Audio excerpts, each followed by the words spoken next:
Smoky, spicy, hints of garlic, crispy prawns, and fresh asparagus.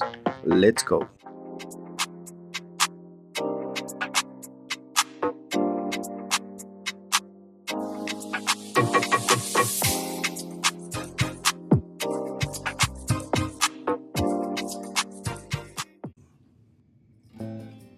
It's simple, but it's packed with flavor. My way of Sambal Prawns. The chilies you use to make the sambal will depend on the color, the heat, and availability. With this in mind, I chose to use 3 types of chilies with different heat properties and flavor. I soak the chilies in very hot water for at least 30 minutes. Other ingredients for the sambal include garlic and ginger and a spoon of tiny dried shrimps. In addition to this, onion, shallot, palm sugar, and tamarind paste. These arbol chilies are small but pack some heat. These Kashmir chilies have a nice deep red color. These two that I have pack quite a bit of heat, while Wahilo is slightly sweet with an earthy depth. And after soaking, I chop them up like this. To sum this up, heat from Arbol, color from Kashmiri, depth from Wahilo. That's how we'll build a proper sambal. And those are wild caught Argentinian shrimp. Let's make the sambal. Add the onions, garlic and ginger to a blender, along with the shallots, dried shrimp and chilies.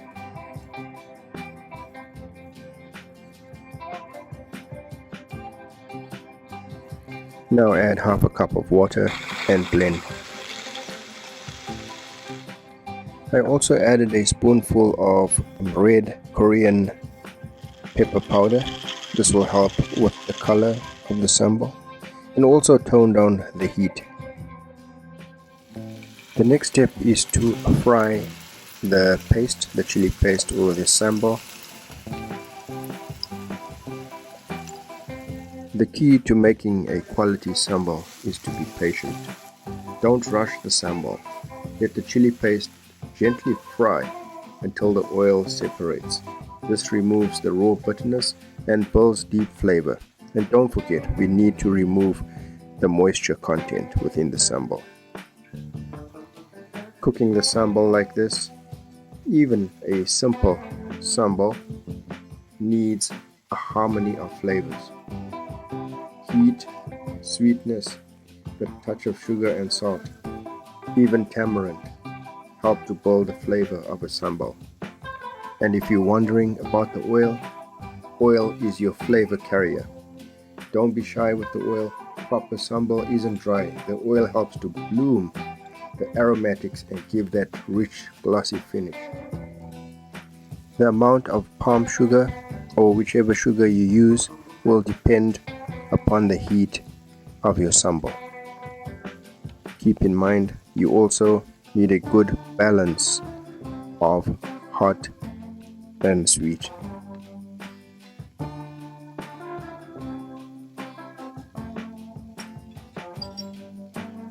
The moisture is evaporating and the sambal is beginning to get thicker.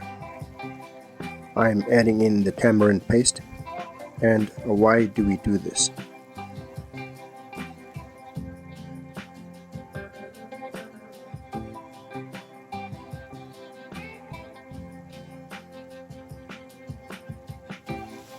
Are you up for a quick quiz?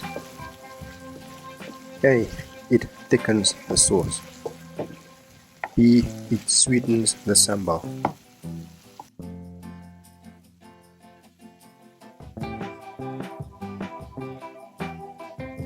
And C.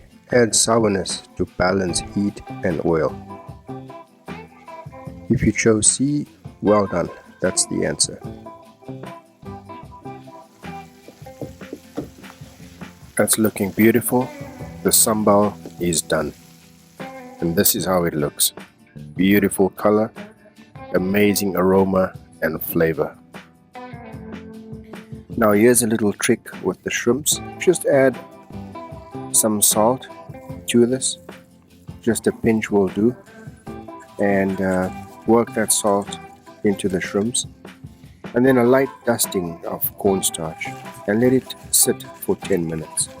Some people will rinse the shrimps after salting and then pat dry and add the cornstarch, but I'm just adding some cornstarch here.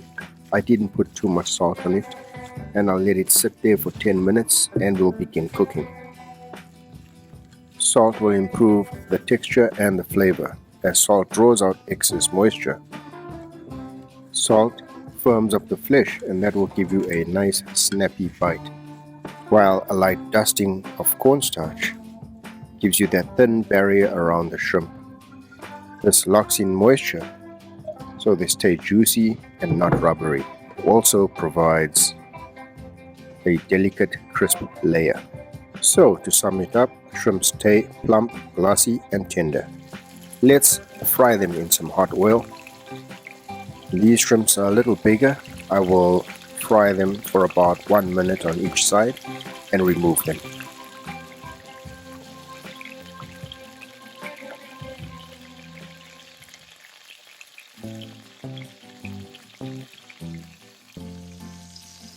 So I'm using medium to high heat, and I'm just flipping them over right now, as you see, and they've got a nice slightly brown golden color to them.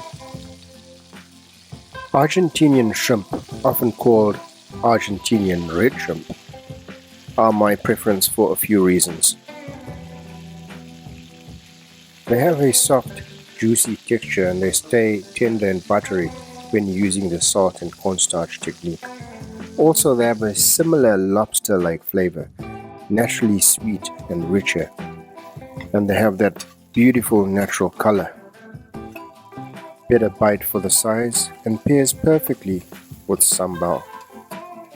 And as you can see, I've added the ginger, onion and shallots, and I'm giving them a quick sauté. The asparagus were blanched. They are still fresh and crisp. You don't want soggy or limp asparagus.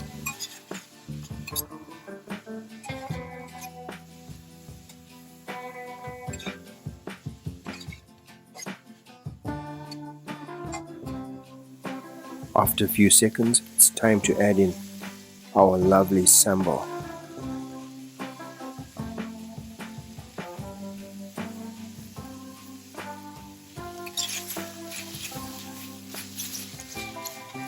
Now you can add a little stock or water just to loosen that paste. Not too much, just about a tablespoon, just to loosen that chili paste, and work it with the asparagus. Let's go in with another teaspoon and do the same.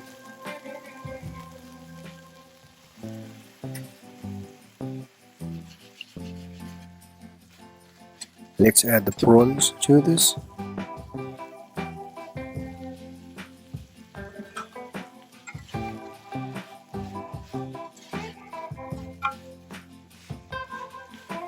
Gently get them coated with all that sambal. What would you serve this with? I'd say steamed jasmine rice, classic. Coconut rice for something more elevated. Roti or flatbread. Also a fresh cucumber salad. Pickled vegetables. It's really up to your imagination.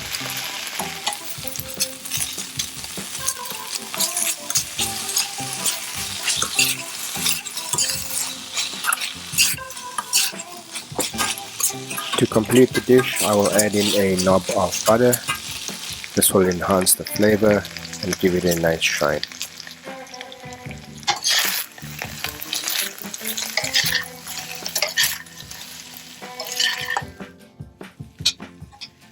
The dish is complete. Let's put it on a plate and present it. Perfectly cooked prawns, rich sambal, fresh crunch. This is how you bring it all together. Hit that like button, subscribe, and let's keep cooking together. Drop a comment. Would you go extra spicy? Keep it balanced. Follow for more bold, simple recipes that actually work. To all my viewers and subscribers, and to you who's about to subscribe, thanks for watching Majid's Kitchen. I'll catch you in the next one.